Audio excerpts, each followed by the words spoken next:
You tune into the Sportscast with Brian, Craig, and Jeff. Give you all the sports news you need. We give you outspoken thoughts about all the headlines. We talk baseball, football, hockey, and more. No matter the topic, we cover it. Get ready for the show and keep it outspoken. Keep it outspoken. We keep it outspoken only on the Sportscast.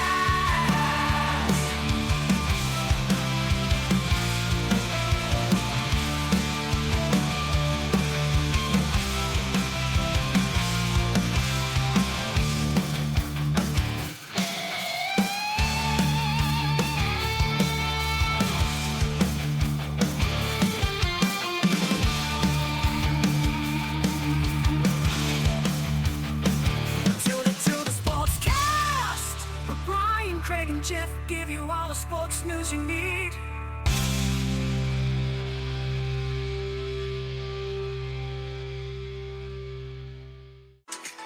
Hey guys, welcome in to the Outspoken Network. This is the Sportscast edition, episode 173. Your hosts Brian and Craig. Craig, how's it going, brother? Another day, bro. Another day, another Interesting dollar. morning. Definitely interesting as well. We almost blew away today, but Tornadoes in December. Only in did we Texas. have actual confirmed tornadoes? Yeah, Decatur had one. A couple other places had one. Insane. So insane in December. Or at least, I mean, there was damage that looked like it. So All right, guys, we got your Week 14 recap. We got your Week 14 power rankings. It should be pretty interesting to see where we got the teams this week. We got your Thursday night pick and your headlines of the week right after this, guys.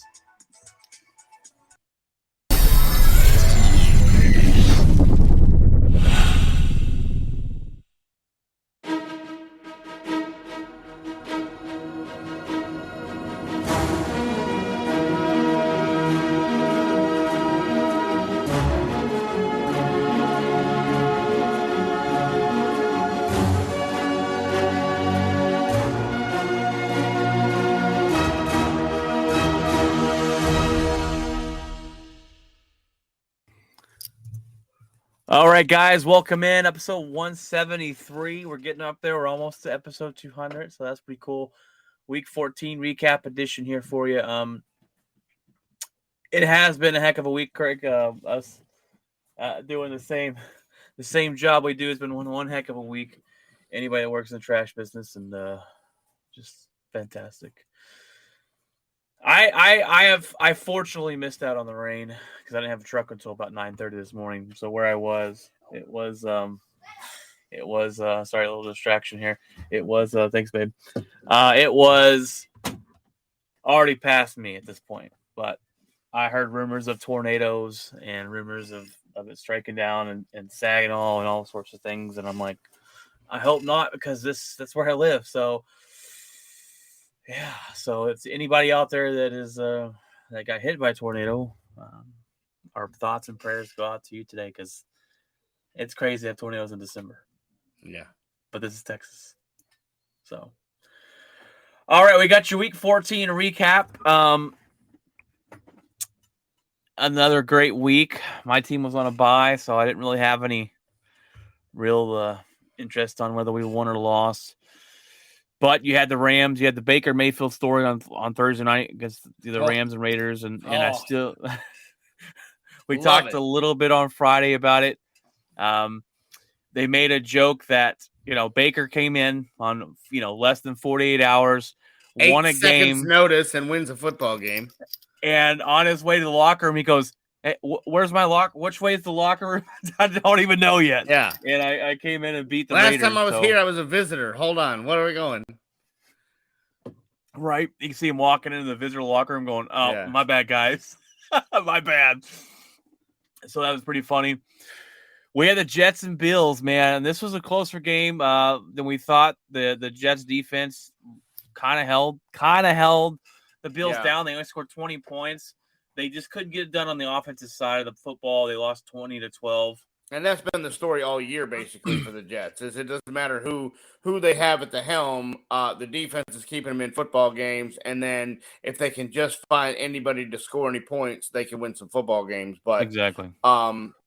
Mike White goes to the hospital Oh, for some right after internal injuries. Like I think my lungs punctured, coach. Like I can't breathe right here.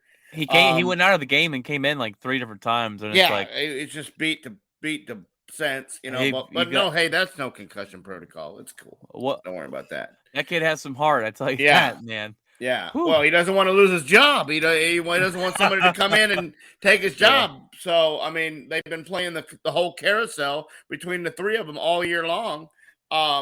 We've played 14 games, and each of them have about 3 or 4 starts.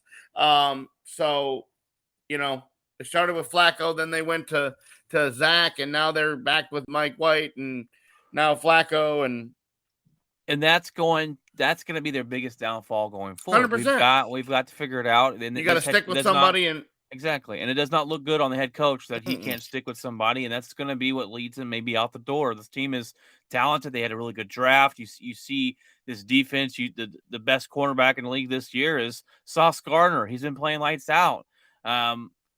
There's not much of an argument for that, but they've got to figure out a quarterback position, because we all know if you don't have a quarterback in this league, you don't win football games. You're not going to be a team that's going to win a championship. They've got to figure it out. Just like they say, if you have multiple quarterbacks, you don't have any quarterbacks. You have 0 so, quarterbacks. The bottom line is ownership. If I'm the owner, you have to say, spend a bunch of money on this young kid. You got to put him in. You got to put him in. Well, what if we don't make the playoffs? Well, then we know to not go with him. Yeah. But I don't know whether to go forward with him if he's sitting on the bench and he's not even in shoulder pads. He's over there in a big jacket with a hoodie on, and not even just sulking because he's not even. There's no chance of getting in the game. Well, the thing is you can't see it if a guy is going to progress to be a future if you don't play him consistently. 100%. Yeah, if he makes one comment and goes, no, and then you go, you're benched. Oh, we're back on that, huh? We're back on that comment, huh? Like, when you typically have a rookie quarterback, you're going to go or not. He's not a rookie anymore, but when you have a young quarterback, you're going to have those bumps and bruises, and you've got to ride through the tough times. And by year 3, if they haven't figured it out, then we start to move on. Get them. They might win. They might win. I said Philadelphia, Jalen Hurts was not exactly, Brett Favre, and now all of a sudden he might win an MVP. And I mean, you don't know what you have until you try. I think it's still a 1-year deal, and I hope they sign him to a bunch of years because I don't think he's the answer. But I mean, you never know until you try. And I don't know. Just to me, it's they're talking about coach of the year, and to me, he's not coaching anything over there. Not coach of the year. I mean, they're better than we thought, but not coach of the year, in my opinion. The Bengals, Joe Burrow finally beats the Browns. He has not beat the Browns. Crazy. He's undefeated against Patrick Mahomes, but he's never beat the Browns. They get the job done, 23-10 over the weekend. Deshaun Watson, they say, looked better. I didn't really get to watch this game. His numbers, he threw for 276 yards, touchdown, interception. So he looks a little better there. But the Bengals are starting to heat up. Joe Burrow, 239 on Sunday. They rushed for over 136 yards. So, and they held the Cleveland to only 71 rushing yards. 239, and I think 209 of that was to Jamar Chase. That guy's an animal. You throw it to him 24/7. Well, outside of the 19 picks that he threw the first week, I think he's thrown 1 since then. He just an absolute different guy. He realized that the offensive line is still broken. He's got to get the ball out quicker, and he's done that. And they had an injured running back. And Mixon has been out, but Samaj P. Ryan comes in and fills right in and bleeds the gap. Now Mixon's back, and I'm telling you, it looks like the Bengals are rolling just like last year, right at the right time. They got right at the right time last Yeah, season. so here was a team that we thought was maybe a fluke last year, and now all of a sudden here we are. We're talking about them again with 3 weeks to go. They're on a heater and cruising into the playoffs. So lightning in a bottle. I mean, they may be the 1 seed if because this week the game I'm watching is Saturday night for the AFC East lead, and that is Miami Buffalo Saturday night at 7:00 to win Is that for the lead? Well, yeah, because Miami's got a head-to-head on them. Miami beat them the first time, remember? Yeah, but Miami's 8-5, and the Buffalo is 10-3. So if Miami wins, they go to 9-5, and then it'd be 10-4. 4, okay. Miami has lost the last 2 weeks with Tua, yeah. so they've got dominated against the 49ers California last week. swing. The California swing wasn't kind to them. Yeah, Tua looked a little off last 2 games. We'll get into that in a little bit here. We got Texans and Cowboys, and I'm gonna go ahead and let you start because I don't know what happened to the Cowboys this game. I mean, it's just every team in the NFL is an NFL football team. Any given Sunday, anybody can lose. I mean, Kansas City has lost to the Jets. Colts. I mean, Philadelphia almost loses to the Colts. And y'all beat them y'all put up 33 in the fourth on them. Yeah, and so I mean, Prescott is.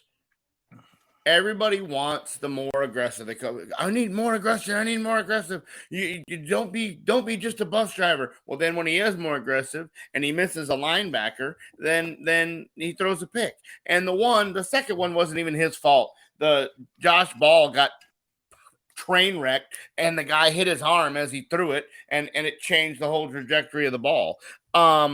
But in the end, the defense makes a stand, and a team that's 1-10, the quarterback goes on 4th down and he turns the wrong way and goes, "Oh, my running back's not here. Oh, that guy, wham!" And they get knocked down, and then Dallas drives 98 yards, and Dak Prescott looks like a Super Bowl champion and throws passing all the way down. Noah Brown who hasn't caught a cold all year, makes a diving catch at the 20-yard line. Hit in the back as he's diving out. And Zeke Elliott looks like the guy he was 20 years ago and blasts into the end zone. So, I mean, I was out Christmas shopping on Sunday, and I'm like, look, I'm periodically checking the score. I'm going, Dallas is losing to Houston. What in the world's going on? And I get home, and I turn on the TV, and y'all had the ball on the 2-yard line. And then I saw the drive, and I said, if they played like this the whole game, it'd be 40-0. Like, well, and the first 2 drives, they go right down the field, and it's 14, nothing. And then of course Turpin, fumbled. I got it. Oh, I don't have it. My bad. Sorry, coach. and that gives them a short field, and then 2 turnovers. If you lose the turnover battle, you normally lose the football game, except for when you're playing a 1-win team. So they got out of there. There is no BCS power rankings. There is no, you don't have to win by, you don't have to win by 30 to be ranked. You just got to win, and Dallas did, so it's all that matters. That is true. Win's a win. We called it here on the show last week. We projected the Lions to beat the Vikings. They were actually favored in this game, and they did. So 34-23. And it wasn't that close. It should have been a bigger blowout than that. Let's see. They held them to 22 rushing yards on defense. That's pathetic if you're Minnesota.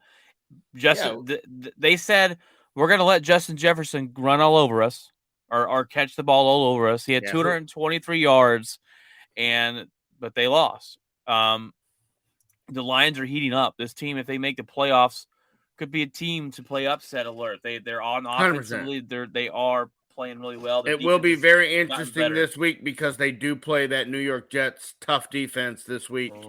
And so that could be a problem. But other than that is the last tough game they really have. I think they play Green Bay again, which they're in total. Hey, we play them tough. Don't give me that. Oh, yeah. I thought you were Tankathon.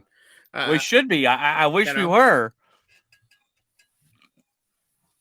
But we had to beat the freaking Chicago there, and I'm like, well, okay. I mean, I don't think you can even try to lose to that team, can you? Yeah, that's a team I want to win no matter what. Trevor Lawrence looked good as the Jaguars stomp a mud hole in the Titans, and that might be the first and only time I say Trevor Lawrence looked really good. But they won 36-22. Tennessee is unraveling. This is a team that usually fought hard. They play hard. They would put these wins together. They weren't going to blow a team out, but they'd put these wins together, and all of a sudden, they got blown out by the Eagles. They get blown out by Jacksonville. Not a good sign for them. This might be the year that they kind of blow it up after the season. They fired their GM after A.J. Brown, who he traded away, put up monster numbers against the Eagles. Vrabel's got to figure it out. This team they're one dimensional. They got no weapons on those wide receivers, and if you can shut down Derrick Henry, then you shut down this team. Yeah, and that's it. And they're one dimensional, and that's why we have the passing league in the NFL as we do. Again, they're doing the quarterback thing where 1 week, Malik plays, and then the next week, Tannehill plays, and you just can't do that. So, it is what it is. They still probably going to win their division, unless Jacksonville catches them. But yeah, Jacksonville's 3 back though because they had a bad stretch, I think. Yeah, they are. They're 2 back right now. Yeah. So, 2 back, and they played Dallas this week. So at home, we'll see. We'll see what happens. Yeah. You got the Eagles dominating a bad Giants football team, 48-22. Yeah, the Giants are what they thought we were. They're terrible at football, and they're not going to make the playoffs. Eagles continue to, hey, this is the team. Here's what we do, and try beating us. They rushed for 253 yards. Insane, and Jalen Hurts was 77 of that. So, let's see. Their running back in Philly has 1,000 yards for the first time in his career. So, obviously the offensive line is blocking, and they're doing what they need to be doing, and we'll see. I didn't know Mitchell Trubisky was starting for the Steelers. Steelers lose to the Pittsburgh, or he didn't Steelers start. Lose to Baltimore. He didn't start. Did Kenny Pickett get injured on the first play? He was in concussion protocol. I don't know when it happened, but he was 0 for 1, and that was it. Oh well. Yeah, so he got concussed, and so yeah. They win this game, and Trubisky doesn't throw 3 interceptions. Mitch being Mitch, I mean that's unfortunately what he does. Tyler Huntley was 8 of 12 for 88 yards. Yeah. Whew, terrible. But they get the win, and they're keeping Baltimore afloat with Lamar Jackson being out. J.K. Dobbins comes off of IR and runs for over 100 and has a touchdown. So yeah, it 100%. Chiefs beat the Broncos a little closer than we thought, 34-28. It was 27-0 at one point in time. So the Broncos gave up 21 in the second. Yeah. And then Russ goes and tries to be a hero and almost dies on the football field. Has a knot the size of a softball on his head. And they're like, yeah, I don't think that's good. And so he will probably miss at least a week or 2. Literally gets knocked out. Literally. Yeah. On the ground. Yeah. So like a Tua Tagovailoa. Yeah. So boy, that happened a lot this week all of a sudden. I mean, you had him, you had Pickett, you had Devontae Parker that they had to stop the game last night. One of the other wide receivers is like, hey, stop the game. This guy's over here. He can't even stand up. There was several bad concussions this week. And it's just something that you don't want to see, man. Definitely not at all. It's always scary and a risk in this game, unfortunately. Purdy becomes the only quarterback in the NFL to beat Tom Brady his first time out, and not only beat, he absolutely dominated Tom Brady, 35-7, absolutely mud stomping. And the Bucs are who we thought they were. I said last week this game was in my top 5 because we were going to see if the Bucks were for real, and they're not. The backup was able to go in there and pretty much their go offense ham. is horrible. Terrible. Yeah. And they didn't lose anybody. Not really. And that's why that's well, my their mark, offensive right? line. Well, their offensive yeah, line's in that's shambles. true. That is true. But like that's the difference. And when you look at old Aaron Rodgers and old Tom Brady Brady's got help at least. Aaron Rodgers not so much. So it's like why is our team doing well? I mean, I don't know if we're doing much better than that, but it just seems like Tom Brady or Aaron Rodgers is playing better. You got Panthers upsetting Seattle in Seattle, 30-24. No one saw this coming. No one saw this coming. Sam Darnold able to get the win there. They score 10 points in each quarter except the third. You got the Chargers beating Dolphins, and really this is the second quarter. You got to play 4 quarters in the NFL. They gave up 17 points in the second quarter, and they gave up. The Chargers only scored 6 points the rest of the game. Yeah. So the second quarter is really what killed him. Tua looked off this game. He was missing passes. He did was not seem like he was playing was like 2 for 10 or something for 25 yards at halftime. It was horrible. And then comes out and hits a 60-yard bomb to start the second half. And then they have a running play in which the running back fumbles it. Everybody's standing around, and the ball comes squirting out, and Tyreek Hill picks it up and runs around the backside and gone for a touchdown. So it wasn't as close as it even looked. So, yeah, Miami, we thought they were better than this, and we'll see this week on Saturday night if they can right the ship and get back to where they were. Right. And this is kind of their first bump and bruise we've seen the last 2 weeks. They ran into a powerhouse in the 49ers defense, and they got trounced, and they did not look good here. So we'll see if that if Tua can turn it around. Yeah. And it's going to be a challenge for them. But Patriots take care of business 27-13 in Arizona as Kyle Murray's out for the season with a torn ACL. I mean, it's going to miss next year too, right? Part of it. They're saying that 9 months he could be ready, but I'm going to say no because it's going to be more like the wide receiver because of how he runs and cuts and everything like that. He's going to have confidence in that leg to be able to do those types of things, and I just don't know if he will. And, I mean, there was no turf. There's no argument here. Arizona's a natural gas stadium, and he was just running, and he just crumpled, and nobody even touched him. It wasn't, a bad hit. It was just deal. And you knew once he threw the towel over his head that it was done, and it was confirmed today. And we'll see. I would think that he probably misses at least all the preseason and maybe a couple games into next year, but we'll see. And I think that's the end of the Cliff Kingsbury era. The Cliff Kingsbury era as well, yeah. Yeah, I agree with you. All right, that's your Week 14 recap. We got your power rankings, Craig, and I'm really interested to see. Mine has switched up quite a bit this week, going in from last week. Let's go from 1 to. Well, you want to go 5 to 1 or 1 to 5? It doesn't. Whatever you want to do it. Let's go 5 to 1. At 5, I've got the Bengals. This team is, like we said, they're turning on all cylinders. They look like the team that made it last year. And last year, you saw those games against the Bengals that didn't look so good, but they turned it on when they needed to, and they got through and made it to the Super Bowl. This team, they started off a little slow this year. They seem like they're turning and firing on all cylinders right now.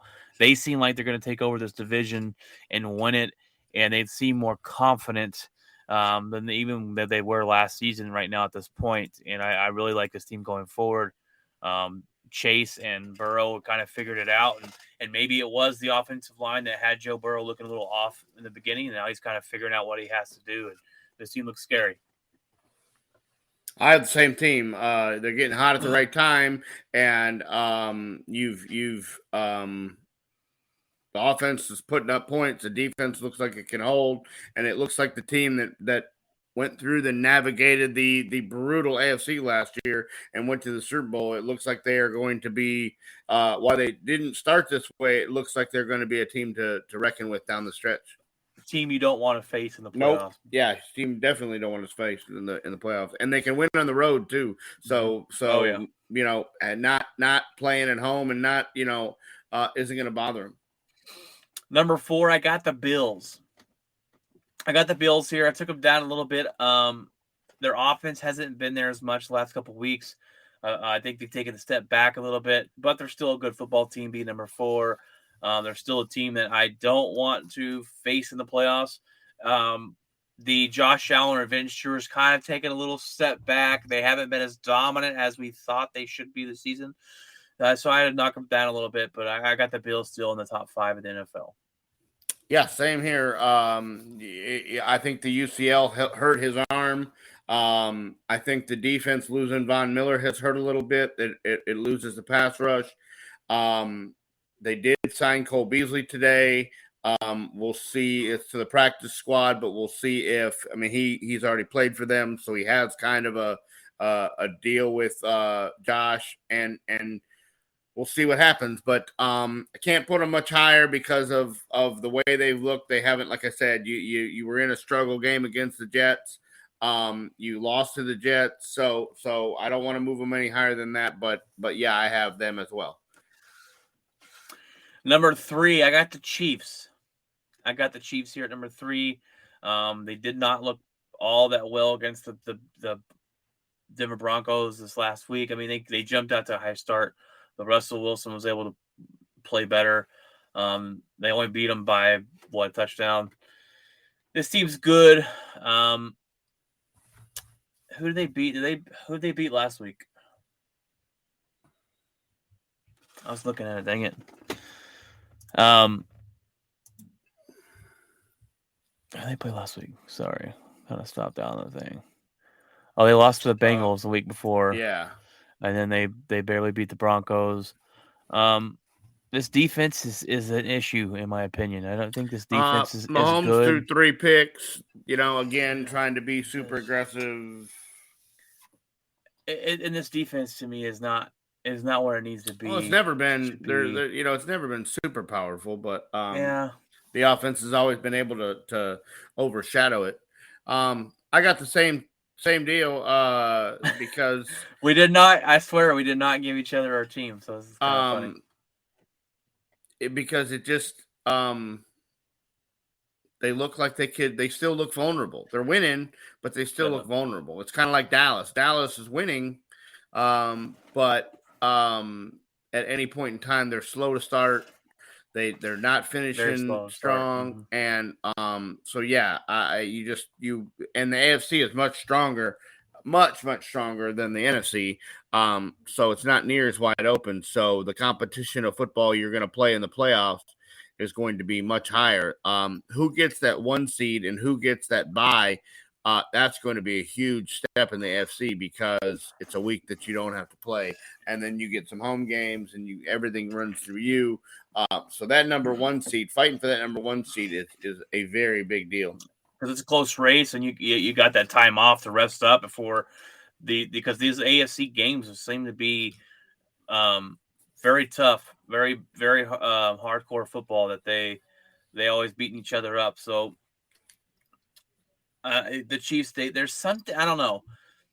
It's weird because we have them in the top 5. We have them number 3, which is good, but there's something about them that's just not like scary. it used. Yeah, it's not what it's used to. And it's probably the Tyreek Hill factor. It's probably the fact that score in 9 seconds. They're able to double up Kelsey, and and it's like, oh, okay. So we'll see. We'll see in playoff time. But at number 2. We might have the same top 5. I got the 49ers. We absolutely do. We absolutely we have the same 5. I swear, guys. We did. I make a rundown. I figured this would be where it was different. I didn't think you would put them this high. I have to. They came out. They dominated Miami, who we thought was one of the best teams in the NFL. They came out and absolutely destroyed Tom Brady and they're doing this with a backup quarterback. Yeah, Mr. Irrelevant, no less. Mr. Irrelevant. And they may have found something in this guy, right? And we talked about it. We talked about it when Jimmy Garoppolo went out. This quarterback doesn't have to come in and be hero. They're going to run the ball. They're going to play really good defense. Don't screw it up. But he's showing, especially against the Buccaneers, he's throwing the ball over the field. He's not scared to throw the ball, and he has some confidence in him. Definitely. And I told you that you guys called me crazy, but I told you that when they went and got McCaffrey, that changed everything, and it did, because guys are in the box trying to bear down on McCaffrey. He's still getting his yards, but that has opened that back end of the field up. People were not coming down there for the running backs, the spare guys that they had in the back. That's why they were able to run the ball before, but they're still able to run the ball because McCaffrey is a hell of a running back. Notice all McCaffrey's injuries that were lingering are gone. Just like I said, all the soft tissue, my leg, my hamstring, my hangnail, all of it's gone.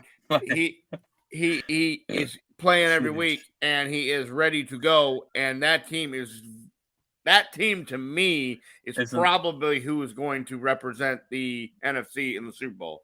I don't know if anybody can beat them. It'd be interesting to see the Eagles play against them. But the 49ers are on fire right now, and it's going to be hard to see who's going to knock them off. We both have the Eagles at number 1, and they came out again. They dominated this last weekend. They played a bad team, but when you're a good team, you dominate the bad teams.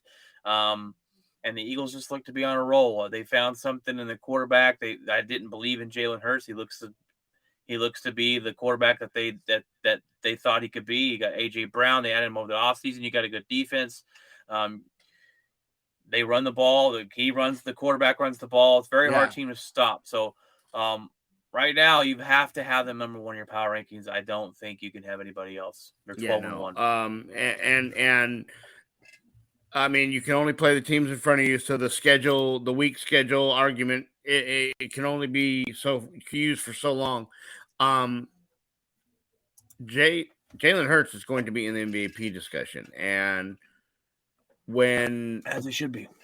When we heard this at the start of the year from the guy that writes from Peter King, who writes for Sports Illustrated, said that the Eagles and the Saints were going to be in the NFC Championship game. He missed a little bit on the Saints, but he said the Eagles were going to be in the Super Bowl, and he said Jalen Hurts was going to be in the MVP.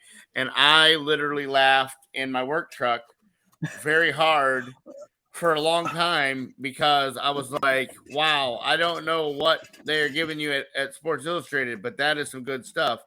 And now my question is, if you remember a few years ago when Lamar Jackson had a season like this, there was a guy who could not throw his way out of a wet paper sack, and I'll never forget it. My brother drafted him in fantasy football with the Mr. Irrelevant fantasy football pick, like the last pick of the draft. He didn't have a quarterback yet, and he goes and drafts Lamar Jackson, and we all laughed.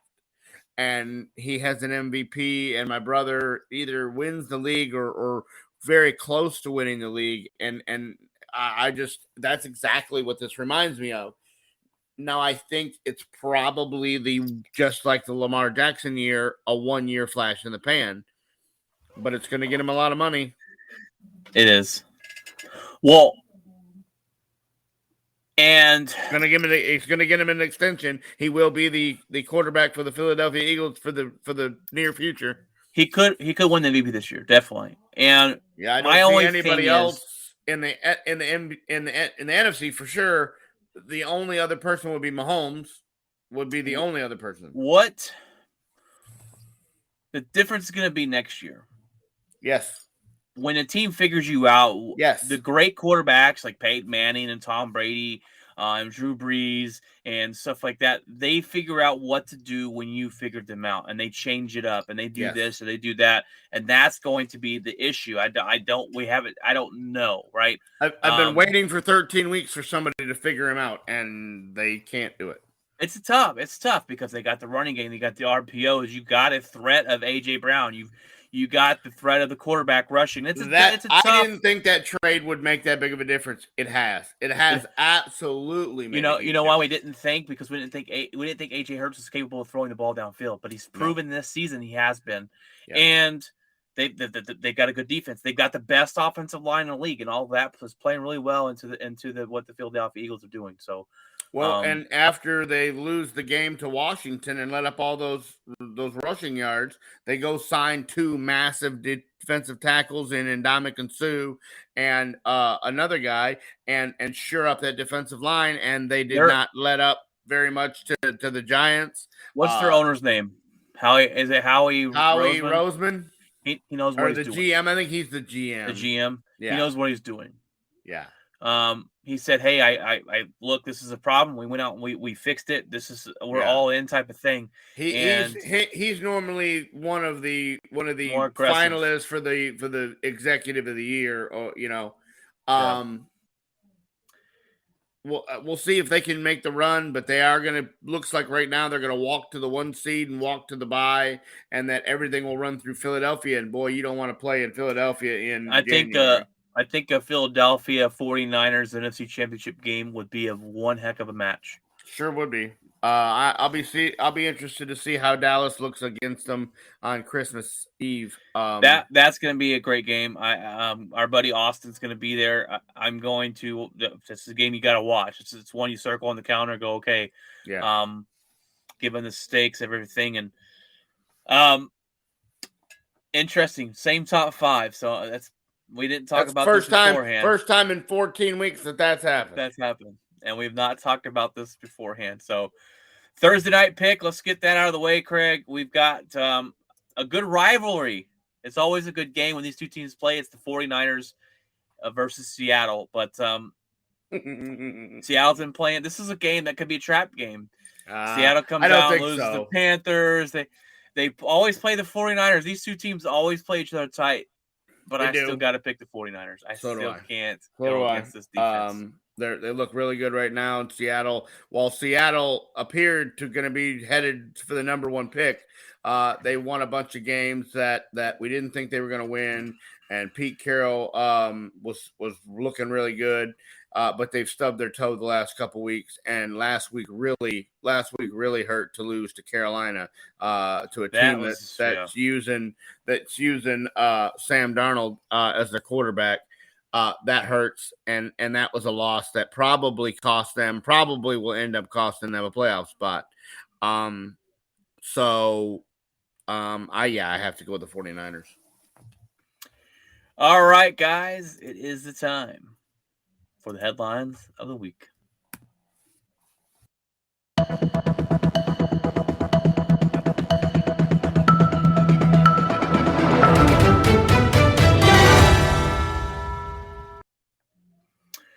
All right, guys, we're over a little bit of everywhere, a little bit today. Our condolences. We start off with a sad one. Mike Leach sadly passes away at the age of 61. Complications of his heart and I believe he had a heart attack.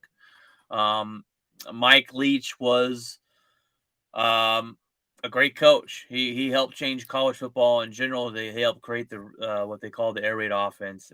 He's a 2-time coach of the year. He was the winningest coach of Texas Tech football.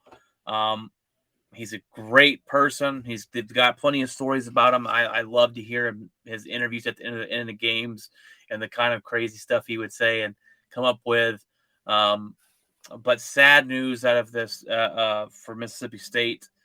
He was their head coach, and just something. Yeah, the Sentinel up there was the one that was the only really place that had this story, and it sounded like that he had a heart attack at home, and probably 10 or 15 minutes went by before anybody could get to him. Like there wasn't any kind of medical attention given to him until the paramedics arrived. They defibrillated his heart, got him back to at least where it was running, where it was pumping, and took him to the hospital. He was airlifted to another hospital. There's a possibility of a stroke as well involved, and you heard that there was going to need to be a miracle, basically. When they said that, I was like, "That's strong words." And then he just never seemed to recover from it. But they said he was at a Christmas party on Saturday, and was in good spirits, and so I think it just was one of those things that a medical emergency at the wrong time where there was nobody really to help him, and it's super sad because he's a hell of a football coach. But if you look at everybody that has coached underneath him, Sonny Dykes, who is at TCU and has that team in the playoff. You have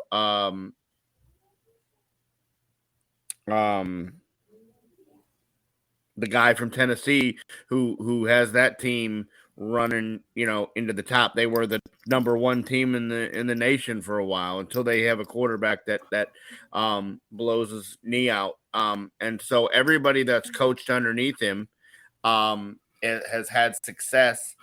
You got the one guy that's in the NFL. Kingsbury is in the NFL, coach in Arizona. Now he may not be, for very much longer, but I really don't blame Kingsbury for that. I think he just got a bad draw with Murray getting injured. Was Riley under him or no? Lincoln Riley. Yes. That's what I'm saying. You got Lincoln Riley, who's got 3 Heisman trophies. The last 3 Heisman Trophy winners. You've got Sonny Dykes. You've got Cliff Kingsbury. All these guys were successful everywhere they went, and they were all started under Mike Leach. Yes. I saw a story on ESPN. I want to bring it up real quick because Mike Leach reminds me. It's funny. He reminds me of my father-in-law. And the way they look, the way they could talk, they just talk your ear off. Really, my father-in-law, I love my father; he's a great guy. But a story I just read about him, and they're like, we have plenty of stories, but this one time when he said him and Mike Leach were in the office, and Lincoln Riley was kind of, I believe it was Lincoln Riley, but he was there just kind of working and doing his own thing, and Mike Leach got a phone call, and he hears him say, "Hey, hello." And he's talking, and he's like, a short phone call from Mike Leach is an hour long. That's a short phone call.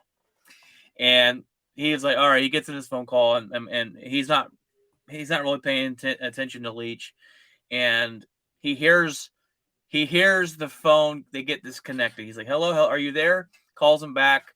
They continue to get back into the same conversation they were having, and 30 minutes goes by, and he finally hangs up, and he's like, Coach, who was on the phone?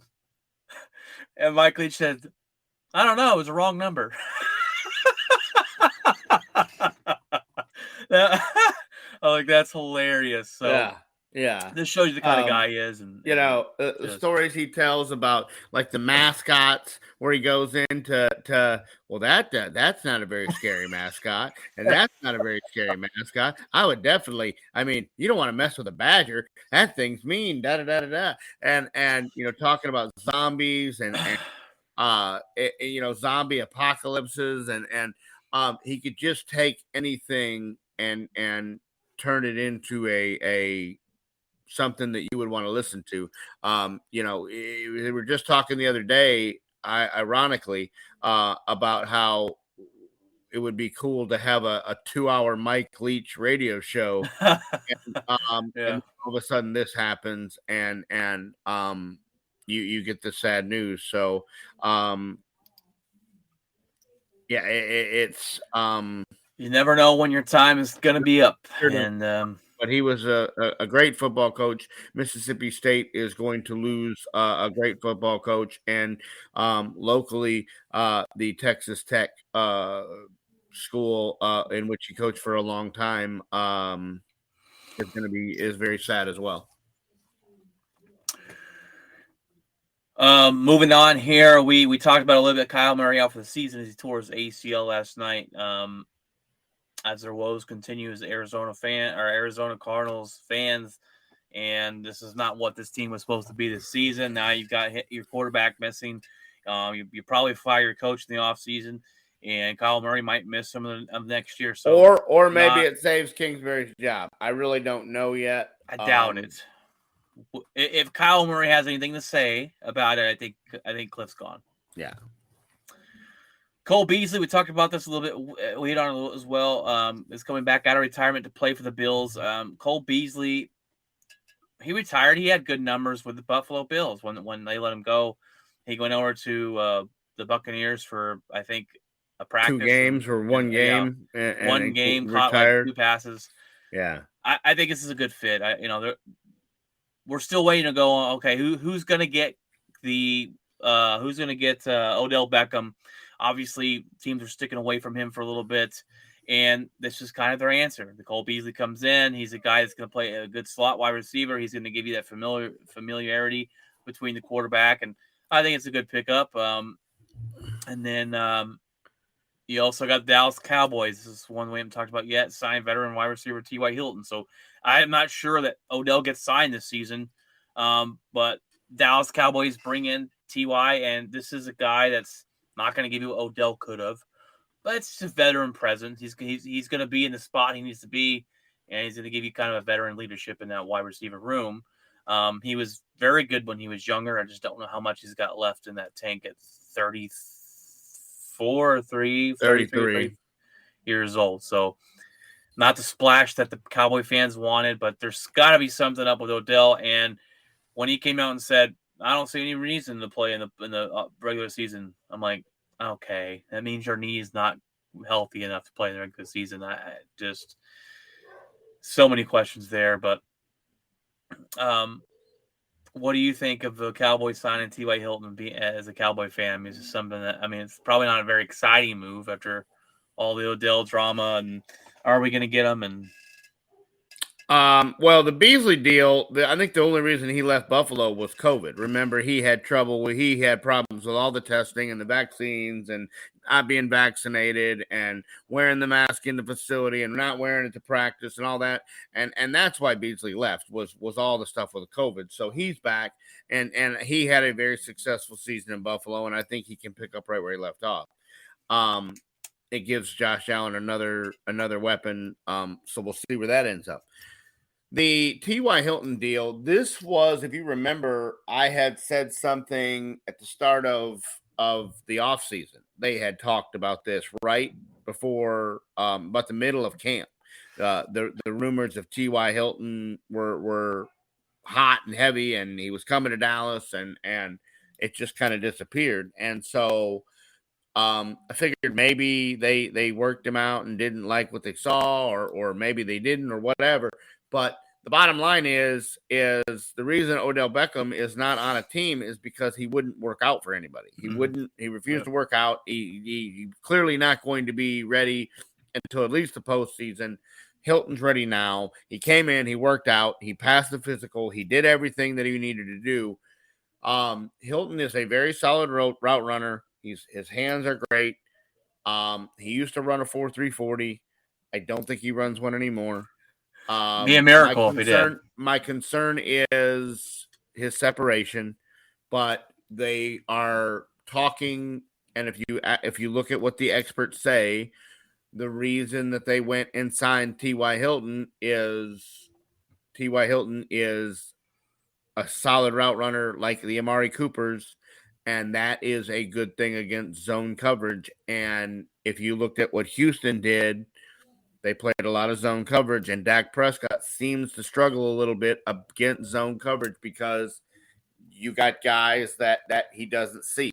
He's trying to scan the whole field, and he sees this guy, and he sees it, and he makes the throw, and then when he makes the throw, some guy comes out of nowhere, and he's in front of the ball, and Dak's like, and the problem with the Dallas wide receivers, if you look at it, Amari Cooper used to come back to the ball and fight for the ball and strong to the ball. Well, CeeDee Lamb, Michael Gallup, Noah Brown, these guys are not strong. They let the ball come to them.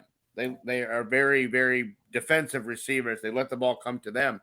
And instead of fighting to go get the ball, so I think T.Y. Hilton gives you that where he makes a strong presence. He comes out of his break and he's going to go to the ball and help to where that guy can't undercut him, to where he can put his body between the defender, and because he knows, he sees Ty is going to be able to read it, whereas Noah Brown doesn't understand what zone coverage is unless he plays Madden. He's played with one of the best quarterbacks to ever play the game, so he knows what to look for. And so, I think that is why they picked him up, the veteran presence, to show these wide receivers you have to help your quarterback out and come back to the football, and so we'll see.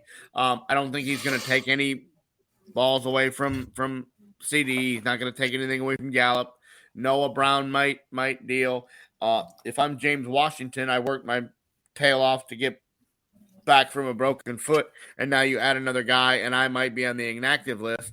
That could be upsetting. But other than that, it's really not going to hurt anybody. It's just another wide receiver to help possessions and help Dallas down the road. Did you see today where the NBA has renamed their MVP trophy to Michael Jordan? Yeah, sure. Okay. The greatest basketball player of all time. It only makes sense. I mean, why not the Kobe Bryant Award? Like, I don't know. I'm fine with that too. But yeah, they're just doing something. And that's what it got me, was they renamed all these awards, and not a single one of them was Kobe Bryant. Yeah, and I don't know how you rename awards and a guy that 20 years with the same team and one of the greatest that ever played the game, and he doesn't get any of them. And so, you got guys that nobody even knows or heard of on there, unless you were a basketball fan back in the 1900s. You don't know where these guys were, and so to me, they could have gave him the comeback player of the year. That was the tragic. That was the misstep by the NBA in my vote. Okay, Michael Jordan, I get it, MVP. That's fine, but to rename all these awards and not involve Kobe after what happened in the tragic way that happened, and how much he did for the game and everything like that. To me, the NBA messed out on that one and dropped the ball there. I'm not gonna argue there. I love Kobe Bryant. Speaking of basketball, Texas basketball coach Chris Beard arrested and on assault charges to a family member, talking about strangulation. Now, the Texas has suspended Beard until they figure out what to do next and what's going to happen. Now, apparently, he's pleading innocence. The person who he apparently strangled, they said he shouldn't have been arrested, and he wants charges dropped, and he wants everything to go away. I'm not sure. I'm not sure what happens. There's not a detailed story out there. It says he called him a loser, and I don't know. There's not a detailed story. You just know there's assault charges and strangulation. So apparently, at one point in time, they thought he strangled somebody from his own family. Yeah. So it's just a weird and it's a weird story, and it is a little out of character from what we've seen.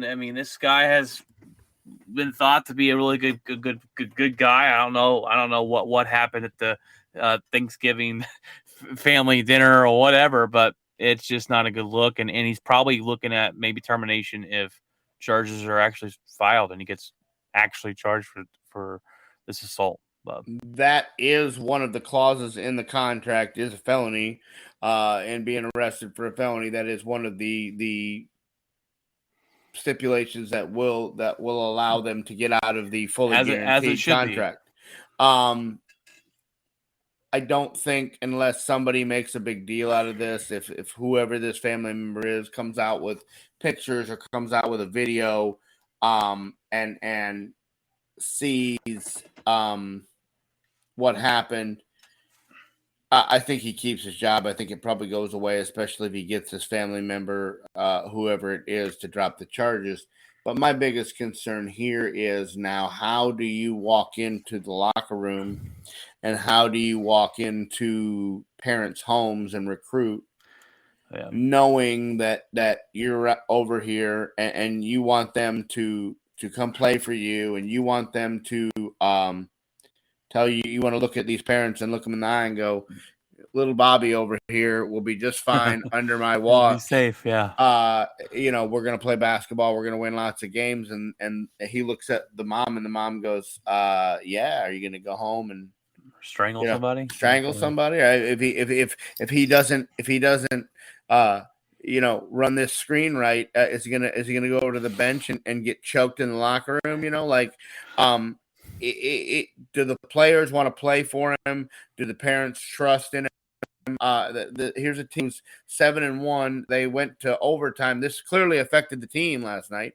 They were last week. They were ranked number 1 in the nation, and last night they went into overtime against Rice. Well, here's a news flash. Rice isn't good at basketball, and they took now. Rice good at anything? And so Texas wins the game and gets the win and stays in the top deal. But you took Rice to overtime. So don't tell me that the loss of your head coach and knowing that he's in jail and knowing that he's over here putting people in rear naked chokeholds and making them go to sleep didn't affect the basketball team. So I think that's where Texas is looking right now is how is this going to affect our basketball team going forward? How is it going to affect them now, and how is it going to affect them long term? You're exactly right, and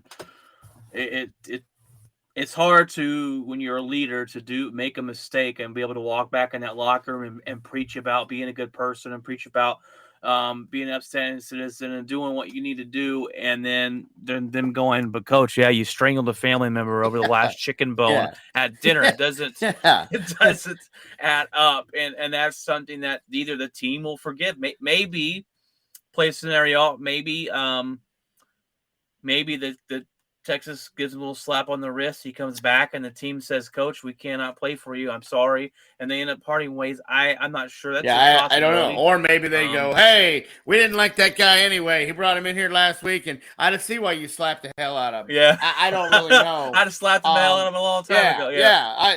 I'd have taken that chicken bone and shoved it down his throat too. So I don't know. I just that will be the telltale sign is how the kids react and how the parents do you start to see kids that have committed to Texas pull back and go somewhere else. I think if you start to see the effects of that, then maybe Texas takes this and goes a different direction. But if the charges are dropped, then he'll lose a little bit of money and he'll be back on the bench by the middle of the month, and away we'll go. Yeah, because this is the best start they've had in a long time there. Yeah, and he was successful at Baylor. He took that team and marched it into the Final Four. Was it? I thought it was Texas Tech. Or Texas Tech. Okay. Takes Texas Tech and goes into the Final Four, and then defects and goes over to Texas because they fired Shaka Smart, who that was a dumpster fire from the moment the word go. But it just seems like when you're in Austin, when you're in that you're going to be in the spotlight, and these guys just don't seem to understand that they can't do stuff like this, and it's not going to go away. It's just not going to. You can't sweep it under the rug. You can't. You got to realize that you're very much everything you do is in the public eye. Definitely is. All right, guys. Well, that is our episode. Episode 173, Week 14 recap here in the Outspoken Network Sportscast edition. Thank you guys for tuning in. We didn't get no We didn't not get no live comments, which stinks, but feel free to join and watch us on YouTube Live. You can comment less, and we will read your comment on the air as long as they are appropriate. But guys, we thank you for taking time out of your busy days to listen to the podcast as well. Watch us live stream or catch us later on Facebook as well. So feel free to share the. I can't talk. Feel free to share the show. Little tongue twister there. And let us know if you like it, guys. Craig, you got anything else to add, buddy? No, we'll be back Friday night. We'll cover the rest of the. We'll pick the rest of the games. We'll talk about what's coming up in college football. We'll talk if there's any more news on this Chris Beard story, and go from there. Talk about the college bowl games. They should be getting fired up and getting into starting to be played. Not the big ones, of course, but some of these other ones. The Pollen Weed Eater Bowl and the Cottonelle Bowl, and the donut. The donut Dunkin' hole Donut. bowl, and so those will be starting to fire up towards the end of the month, and we'll start to get college football end up and get ready for the NFL playoffs. Yes, sir. We will be back Friday night. Look forward towards the episode. But God bless, guys, and remember, keep it outspoken.